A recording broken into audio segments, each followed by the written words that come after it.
Welcome to Studio 33 AD, Catholic Media. Today we have a special feature that will include a special reveal with a very special guest in this special studio. And when we say special so many times, of course, that's the only word that we could use to introduce our very own special Dr. Ray. So Dr. Ray, how long have you been this special that you have to wear a mask like this? Ever since I went to the Witness Protection Program. That's how I wound up in Idaho, actually. Oh, there we go. Finally. we promised you folks a big reveal. Now we know this is not really Dr. Ray, but we'll stay with Dr. Ray. Leave that. That's my name now. All right, so we'll leave that. Now, what is that exactly on your face? You mean the mask? Yeah. This is a Mardi Gras mask. Now, what's Mardi Gras exactly? A Mardi Gras mask. I know a mask. Well, what's a Mardi Gras mask? Well, Mardi Gras means Fat Tuesday. It's the Tuesday before Ash Wednesday. And it's actually a Catholic celebration. In New Orleans, Catholics really celebrate. So they take a particular day that they want to have one final celebration before they go into Lent and have to give up everything and the good times. So that's what the Fat Tuesday is. Mardi Gras. There we go. Okay, let's go for the big reveal. Dr. A, let's show the folks at home what you really look like. Okay. No. Okay, there we go. But you notice, and I know you... So as Catholics, we're having a little fun here. Always. And I think that's one of the key themes of Mardi Gras, the season of Carnival. It's a combination. It's a perfect wave of New Orleans, good time, and then, of course, the Catholic day before Ash Wednesday, good time. It creates the perfect storm.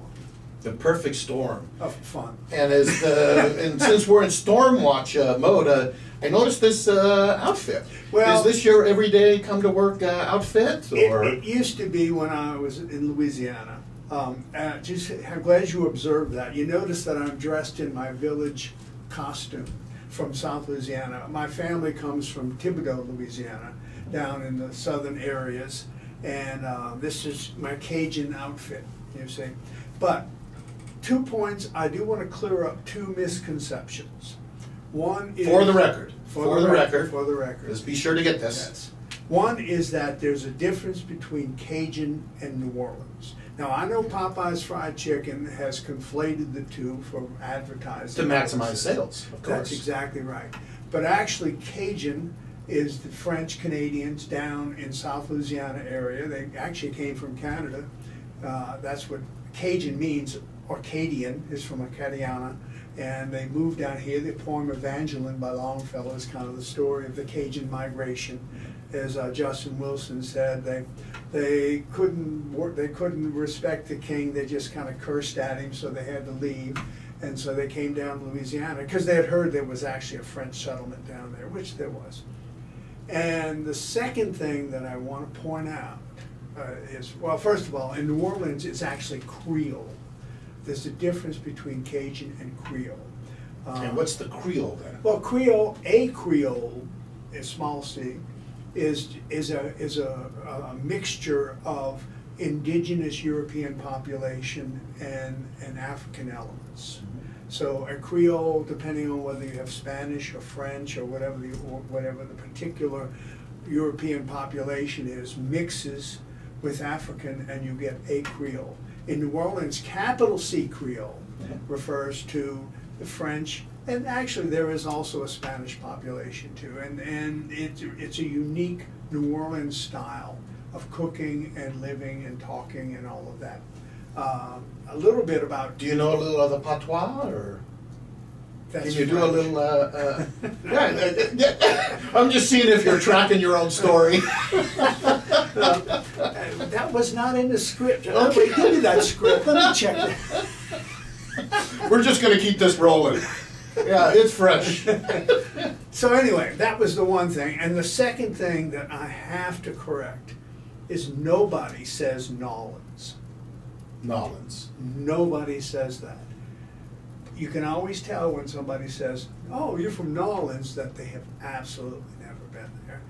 And the reason that people mispronounce that, have you never heard people refer to it as Nolans? Yes, I have heard that. There was an article that would appear every week in the Times-Picayune paper. That was the New Orleans paper. And he used to spell it N''AWLINS. But that was actually his spelling of New Orleans. That's how people said it. They would say New Orleans. Some people, it depends on where you're from. Like my sister and I, we always said New Orleans. And there were people that say New Orleans, depending if they're, and if you sing it New Orleans. So you fit into Boise perfectly in witness protection. That's why. Because we get the Boise and Boise. Exactly. And we have to make that distinction. Exactly the same. To know exactly how long the person's been here. That's right. You get it. Yes. So give us the correct pronunciation well, it for depends the on locals. what area of the city you're from. Like I said, my sister and I said New Orleans. But you can't sing way down yonder in New Orleans. It doesn't sing. So that's why you have to sing New Orleans. So anyway, New Orleans is what most people say, although there are some that say New Orleans and some that say New Orleans. Good. New Orleans. New Orleans is pretty popular, which is kind of close to that from New Orleans. Okay, so good. Now that we set the record straight, Yes. we have a little festival, musical festival coming up. We do. Tuesday, March 1st. That's right. It'll be in the Cathedral Parish Hall from 7 to 8 p.m. Right.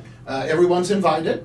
And can you give the folks at home indication exactly what might they be treated to here on that evening? Well, it's going to be centered around the history of jazz in New Orleans, but it's going to include Cecil New Orleans.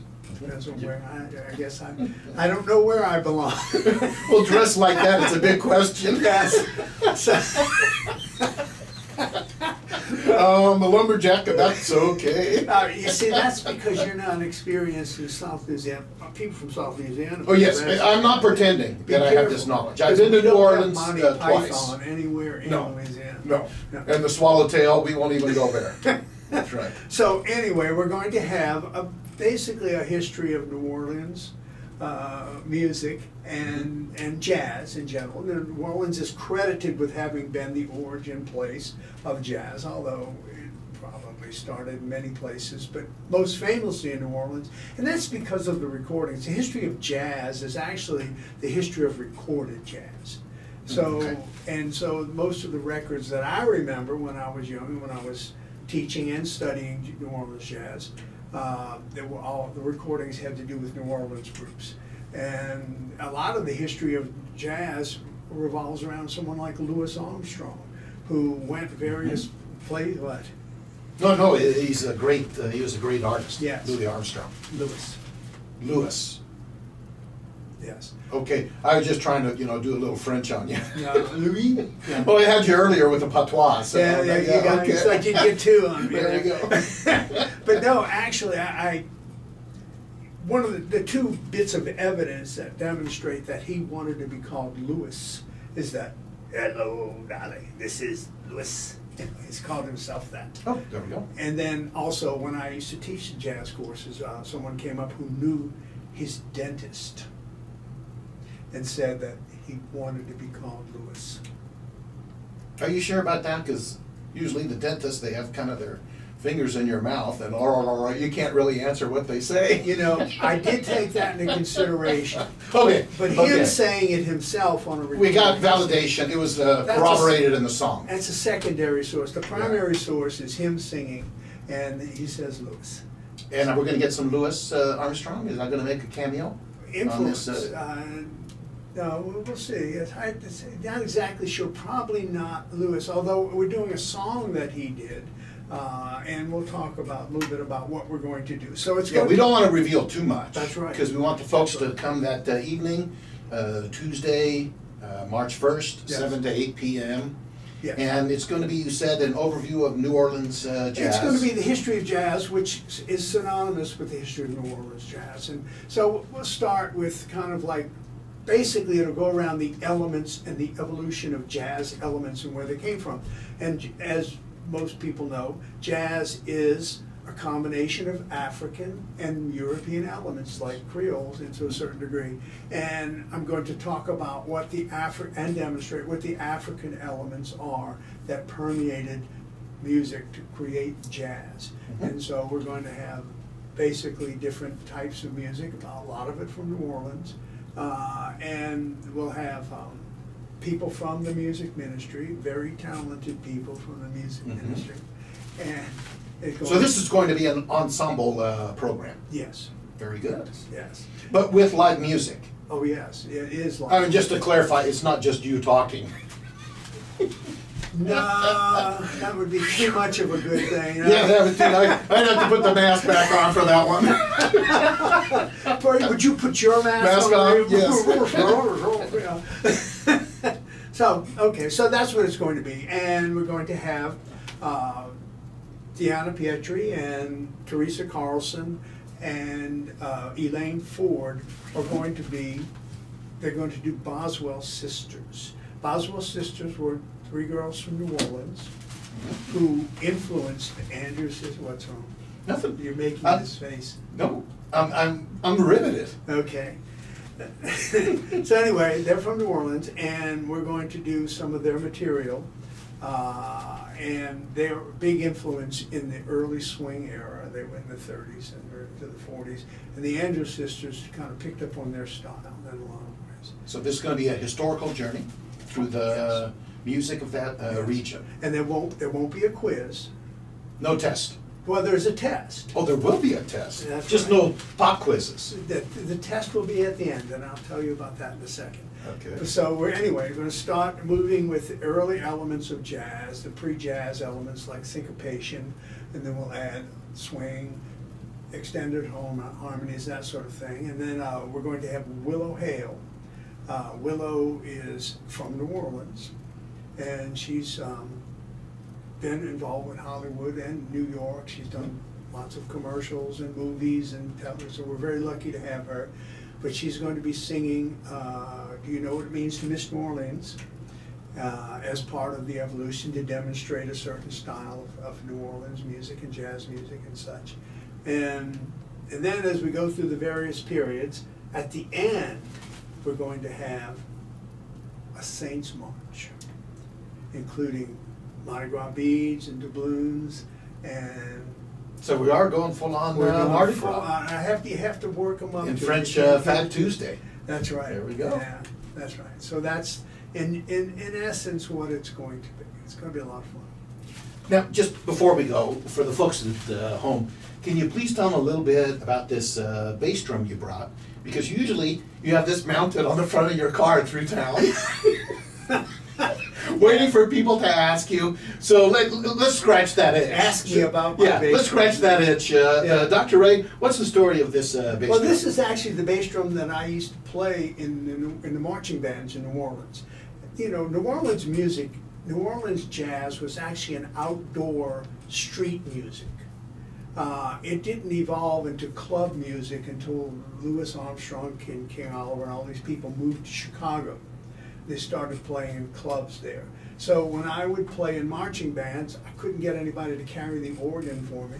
So that could be a little problematical. So I would play banjo sometimes, or I would play this bass drum. So this is an authentic bass drum. If you ever notice in the marching bands, if you ever see photographs of the various street marching bands and stuff, they always have the bass drum with And here's the signature look. there it is. All right, so this is authentic.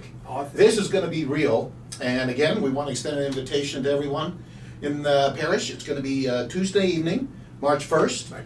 We'll be bringing to a close ordinary time, and we'll be entering Lent. But the night before, we'll be gathering together to celebrate in music and song. We're going to close ordinary time with an extraordinary event.